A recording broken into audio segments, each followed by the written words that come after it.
La paix, on l'évoquait tout à l'heure, c'est le cas en Ukraine. Le succès est guère plus grand dans la région des Grands Lacs en Afrique. Accord signé en grande pompe il y a quelques jours entre Paul Kagame et Félix Tshisekedi à Washington n'est pas respecté sur le terrain. Les rebelles du M23, appuyés par le Rwanda, ont encore intensifié leur offensive, notamment sur Uvira, une ville de l'est de la RDC qui serait sur le point de tomber. La correspondance d'Aurélie Bazoura-Kibangula.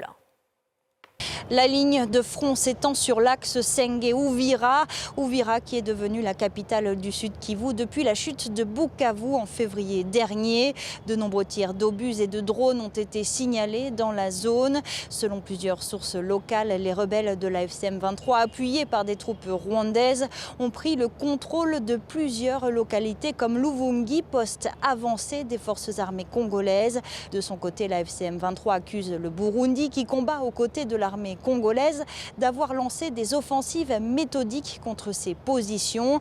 Alors ces combats ont provoqué la fuite de plus de 200 000 personnes ces derniers jours et la mort d'au moins 74 civils selon les Nations Unies. Alors face à cette montée de tension dans l'Est congolais, le président Félix Tshisekedi a accusé Kigali de violer ses engagements pris à Washington lors de la signature de l'accord de paix.